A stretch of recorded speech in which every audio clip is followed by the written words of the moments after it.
So good afternoon, everyone. Once again, previous day we had finished the chapter, The Summer of the Beautiful White Horse. We had even discussed the questions and answer of the chapter. And today we are going to read the second chapter from book, that is The Address. It is written by the author Marga Minko. Now, if anybody has read this story already, you might be knowing what is the content of this story, who are the characters in this story. So, if we talk about the theme of this story, the story deals with the predicament after war, the predicament, the condition, the situation caused by war. So here we can say that war and its effect on human being. How does war affect human beings in the society? And all of us know, everybody knows that war affects. It affects everybody. There is no one who remains unaffected by it, whether it is a survivor or it is the winner.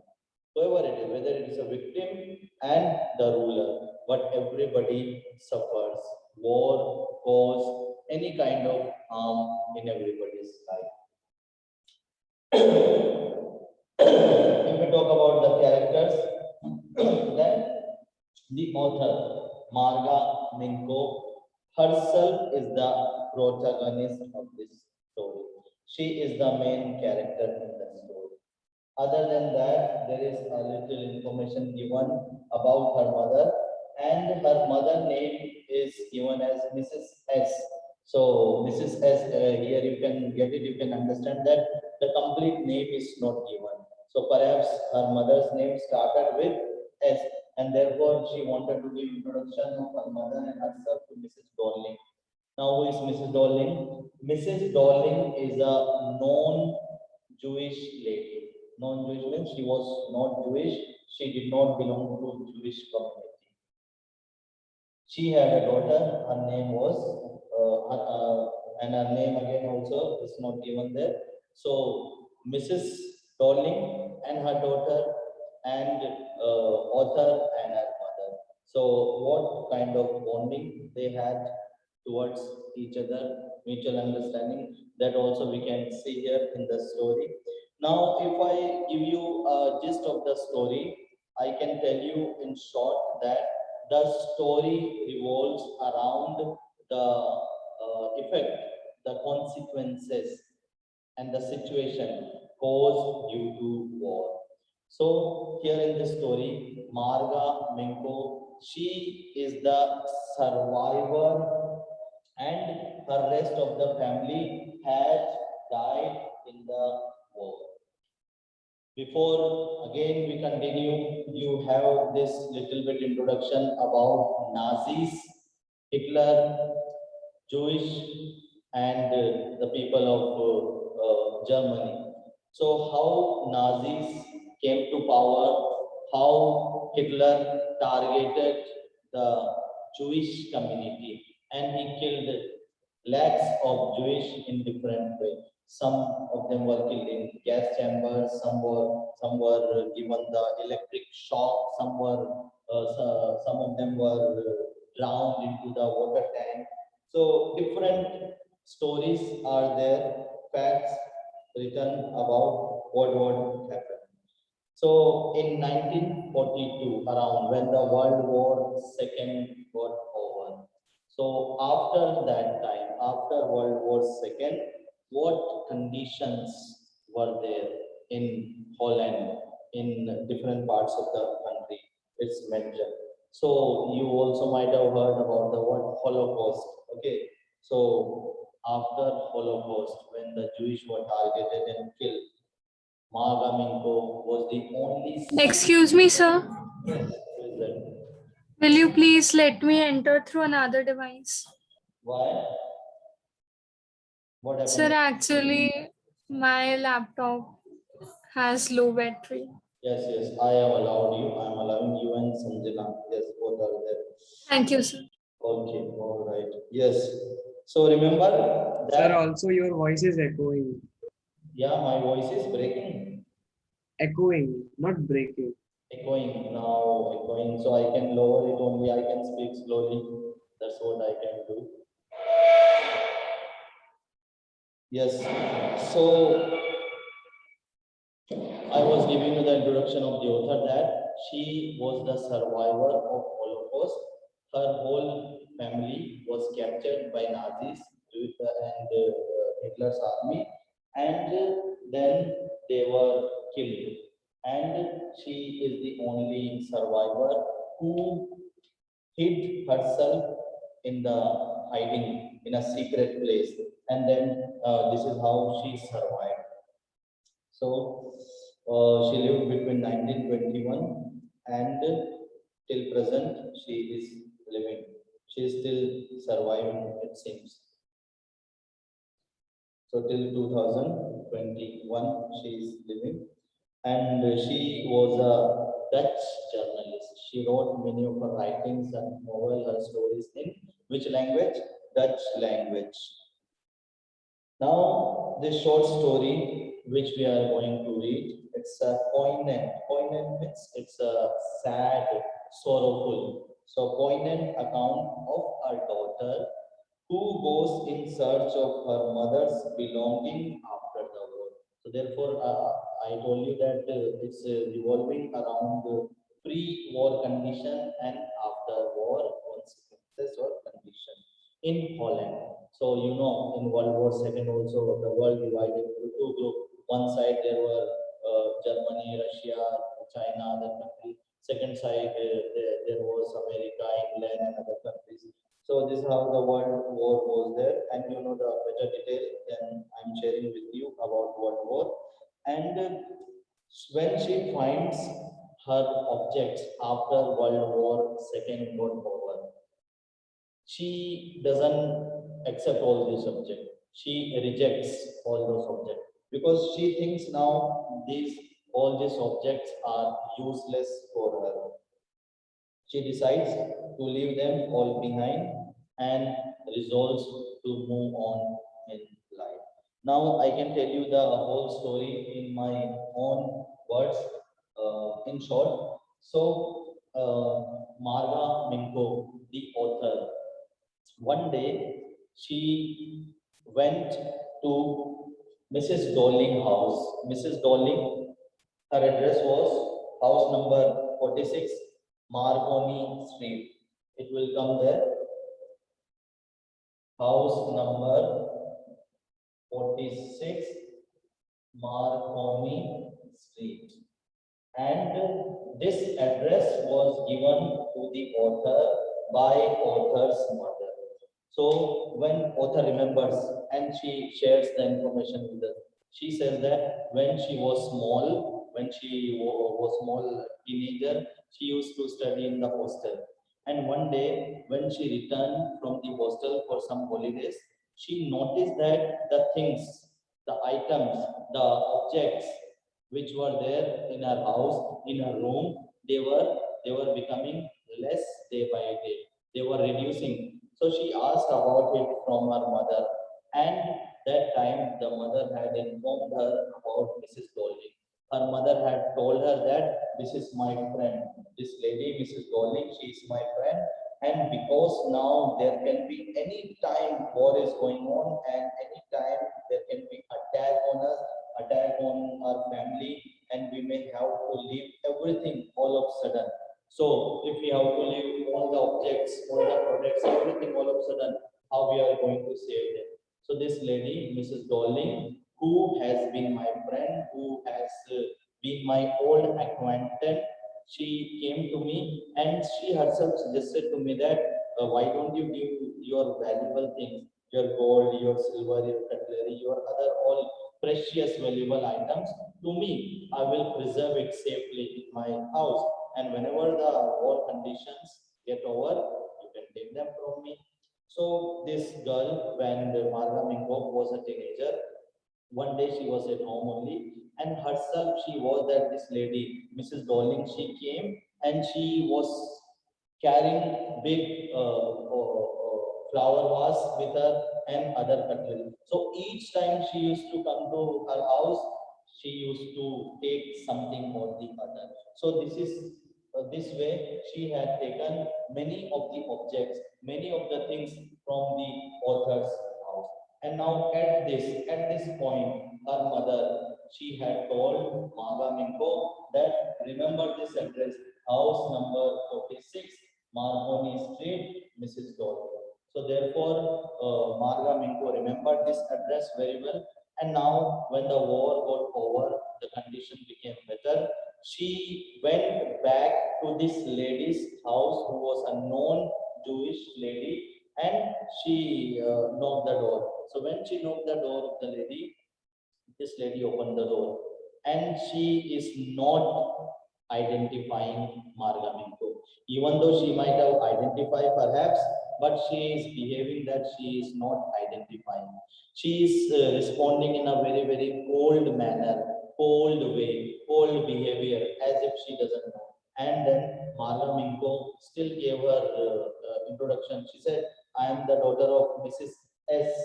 She says, I am daughter of Mrs. S, whose belongings are with you. You used to visit our house every time, and you have carried our silver cutleries, our flower vase, and many other things. So this way the conversation took place between them. But this lady now, Mrs. Dolly, she did not recognize her. She said, "Who are you? You have come back. I don't know. I do not recognize you." And at this, Marga Minko was a little disappointed. She became sad, but she had no other option than to return because the lady has changed. Now there came greed in her heart. Earlier, she herself had told this girl and her mother that I would return all those things when the war conditions get over. But now perhaps she had become greedy. So Marga Minko, the author, she had no option but to return back. And while she was returning from the road, again all the previous scenes, the time she had spent there, all the pictures came to her mind while she was returning. Now she went to her house, but after some time of this incident, when this lady had not recognized her, again she thought of her. She had attachment, a little bit attachment to the things, the belongings of her mother, and her mother herself has told her to bring back those materials, those things. So therefore, she was eager, she was excited to bring back those things because nobody had survived from her family. Everyone had died except this girl, except Marga Mingo. She only survived because she had escaped and she hid herself in hiding. She remained 2 or 3 years in hiding. And then when the war got over, then she had come to collect the things. So again, something strike her and she made a plan to visit the lady. So next day, again after a few days, again she came to the lady's house, and she had to come long way, taking a train, and she also had to see the timings of the train, and accordingly she planned her journey. So she came and she knocked at the door again. And when she knocked at the door of Mrs. Dowling, this time another lady opened the door. And this was not Mrs. Dowling, but this was daughter of Mrs. Dowling. Mrs. Dowling's daughter opened the door, and both of them had a conversation. And she said, I have come to meet your mother, Mrs. Dowling. And her daughter replied that she is gone outside for a short errand, for a small work. She would be returning after a few hours. Till then, you can come and wait. So the author went inside. And when she went inside, she passed through a gallery, a room. There again, she got the musty smell of those old materials, old products, old things which were not kept so well, perhaps which were not maintained properly, and it was closed in one of the room. So from there, that room, the smell, musty smell was coming. Now both of them were sitting there, and at this, the little girl said, "I am going for a cup of tea, so I would also prepare a cup of tea for you." So she went and brought cup of tea for both of them, and the kettle, the vessel in which she brought the tea. Marga Minko, the author, she recognized this kettle, and even the cups and other cutleries, silver cutlery, which were put there on the walls, which were made of, which were of unique design, antique piece. They were put on the wall. And now sitting in that room, Marga Minko, the author, she was filled with old memories. Her old memories were evoked, and she was a little emotional. She became a little bit emotional, and her eyes filled with tears, but she did not cry, she did not weep, only she controlled it. And even on the table where she was sitting for a cup of tea, there the rag was there. Rag is the mat cloth which was put there to cover the table. So even that rag was her own. She had identified that rag because there was a burnt mark on the rag, and she touched it from the bottom side, and she saw that even the rag is her own. Because even in her childhood, when she was a teenage, that time they used to use the same rag, same table, same cups, same kettle, cutlery, fork, spoon, other antique plates, they were put on the wall. So everything was there, and she was overwhelmed. But now she decided to leave all those things. Perhaps she was irritated, or she realized that these things are not important for me now.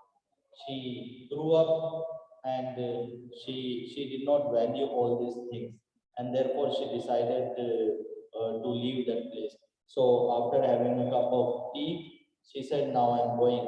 But the girl who was there, daughter of Mrs. Dolling, she said, "Wait, my mother would be coming just within a few minutes." But she did not wait. She immediately checked her timing, and her train was there waiting for her around 3:30 some timing, and she was going. She went, and she sat in the compartment of the train. Now when she sat in the compartment of the train, again she saw Mrs. Dolling in front of her. Again she saw Mrs. Dolling in front of her, means she started imagining the picture of Mrs. Dolling, and how Mrs. Dolling used to be a very cunning lady. She came from nowhere. She also doesn't know that her mother had her like this friend. So she came from nowhere, a very cunning lady, and made her relation with her mother. And this is how she manipulated her mother. And her mother was very simple, very ordinary lady, who was easily fooled, perhaps, by this lady, Mrs. Dolly. So again, that picture of Mrs. Dolling came to her mind, and she started imagining of all those past events, where the time which she had spent with her mother. But finally, she decided to forsake all those old memories, and also to forsake all the items, all the things, all the silver cutleries, anything which were taken by Mrs. Dolly. So this is how the story gets over, and you would see that author Magaminko, she had made two visits to Mrs. Dolling. In her first visit, she had not identified her. Mrs. Dolling did not recognize her. She said, "Who are you?" "I do not know." Straight away, she denied. And second meeting, she met her daughter, and the daughter was a little different from her mother. She welcomed her. And remember, in first meeting, she didn't even take her inside the house. She did not even invite her inside the house. She behaved very rudely, in a very cold manner. In second meeting, when she met her daughter, the daughter was little different from her mother. She took her inside and offered her a cup of tea and also talked to her. And when after the conversation, after going through all those stuffs, she understood, she realized that these things are not meant for me now. All those things are useless. And therefore, she abandoned the thought of collecting them and she returned home in the train. So that's the story. Now, in short, I have told you. Clear, everyone? In summary, I have mentioned the story. Now we can read it word by word, sentence by sentence. Ready? So who is going to read this in the starting? Anyone interested? No one? Then I think I will have to read it. Sure, sir. Yes, Krish Palreja. Yes, Krish, continue.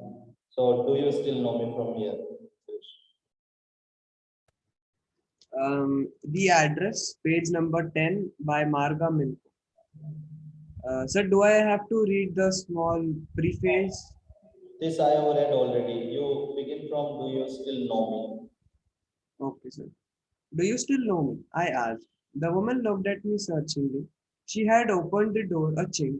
I came closer and stood on the step. No, I don't know you. I am Mrs. S.'s daughter. Okay, so She held her hand. yes, in the starting itself, we are told that the author Marga Minko, she went to Mrs. Doling's house and she said, "Do you still know me?" And the lady, Mrs. Dolling, who was there standing at the door, she said, "No, I do not know you." And she did not open the door. She was holding the door like this, half open, half closed, so that nobody can inside. Yes, continue.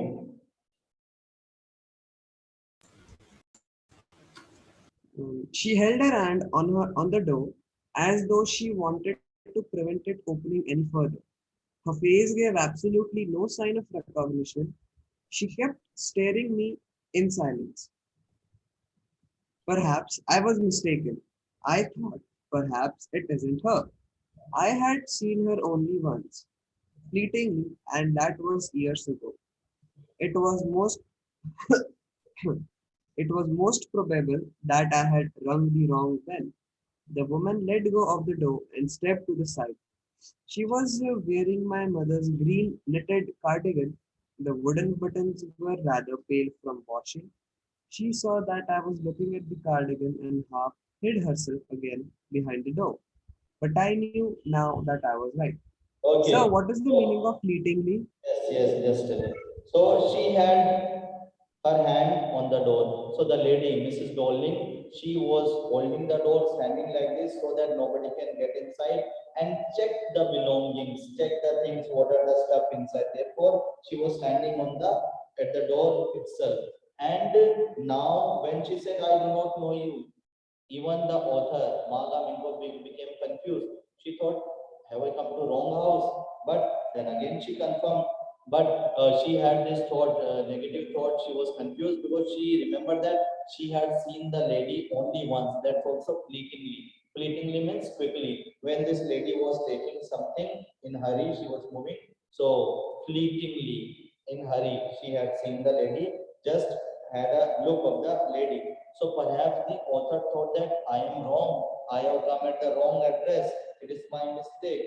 But then she was confirmed because she saw that the lady was wearing her mother's green knitted cardigan.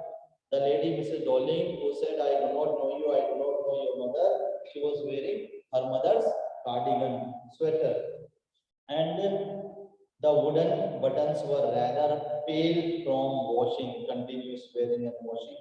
And she saw that I was looking at the cardigan. The lady saw that this girl, the author, is looking at her cardigan, and she understood that surely she has recognized that this cardigan belongs to her mother. So again, she hid behind the door. But I knew now that it was right. I was right. Now the realized that she was right. She had reached at the right address. "Well, you knew my mother," I asked. And at this, the author Marga asked her, "Do you know my mother? You knew my mother?" Have you come back? Said the woman. And that woman just simply said, have you come back? दोबारा आ गई तो वापस आ गई. And this girl, the author said, author thought nobody had come back, only me. So she is telling me. Yes, Krish, you were asking something. What word?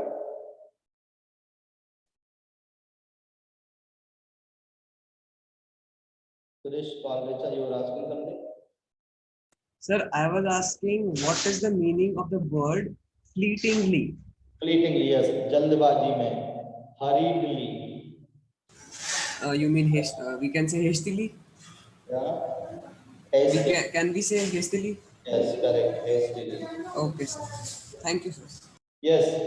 So a door opened and closed in the passage behind her. A musty smell emerged. So the lady was there only, and she went inside. And again, another door was opened by her, and from there a musty smell, a bad smell came, and the author was still standing outside. I regret I cannot do anything for you. I have come here especially on the train. I wanted to talk to you for a moment. So Mrs. Dolling said, I regret I cannot do anything for you. I am helpless. And the author, Marga Minko, said that I have come specially to meet you, and that also on special train. It is not convenient for me now, said the woman. I can't see you another time. So she said that I can't meet you, I can't see you this time. Please come some other time. It's not convenient for me. She nodded and cautiously closed the door as though no one inside the house should be disturbed. So very cautiously, very quietly, she closed the door because inside the house there was her daughter. So she did not want her daughter to know about all these things. Perhaps she did not want to disturb her. I stood where I was on the step, and the author says that I just stood where I was on the step. The curtain in front of the bay window moved, and there was a front window, and the curtain moved from that window. And then someone stared at me and would then have asked what I wanted. So the author says that somebody, a girl, looked from that window, and perhaps she could have asked, what do you want? Why have you come? But she did not ask because her mother was there, or nothing the woman would have said. And the woman, her mother would have said, mind your own business, nothing. It was nothing. And now the author also said as nothing. I do not want, I did not want anything. I Sir, looked at the, just last sentence, I looked at the nameplate again. Darling, it said in black letters on white enamel, and on the jam a bit higher, the number 46. So finally, again, before going, the author looked at the nameplate. It was written Darling, Mrs. Darling. So she had come at the right place. It was written in black letters on the enamel. Enamel is the strip on which the names are written. Yes, yes, Charvi, you were asking something? Yes. sir, here a line is given. Have you come back? Said the woman. I thought no one had come back. Sir, does it mean that only the author is has survived from the war? Yes, only the author has survived from the war. That only in that sense only. But another sense also we can take it that before this event, before the story mentioned here for us, before this also somebody might have gone to the house of Mrs. Dolling. Somebody, now who we do not know, somebody might have gone. So, or perhaps the author herself might have gone before this event. So therefore she told, have you come back again? So that's also can be there. So surely it says that only the author was the survivor of the war. Nobody else, no other family members were the survivor. But this line also is important because perhaps before author, somebody else might be author herself who had visited Mrs. Dolling house. So therefore she had said this line, have you come back? Said the woman. And the So author has answered only me. yes, and no, she did not answer. Actually, she did not answer. She only thought that nobody has come back. Author ने सोचा कि अरे किसको बोल रही है? The lady said, Mrs. Dolling said, you have come back. और author ने बोला कौन वापस आया? Nobody is there, only me. मैं ही तो हूँ. तो क्या ये मुझसे बोल रही है? Is she speaking to me? So she is just thinking. She is not speaking. She is not saying only me. Yes. So that's the meaning of this line. Have you come back? An author is just responding in her mind, not directly. Okay. Okay, sir. So again, everybody go through this chapter. We shall continue this tomorrow. Time is over. So any doubt you have, problem you have, we can discuss tomorrow. Okay then, goodbye. Thank you, sir. Thank you, Thank you, sir. sir.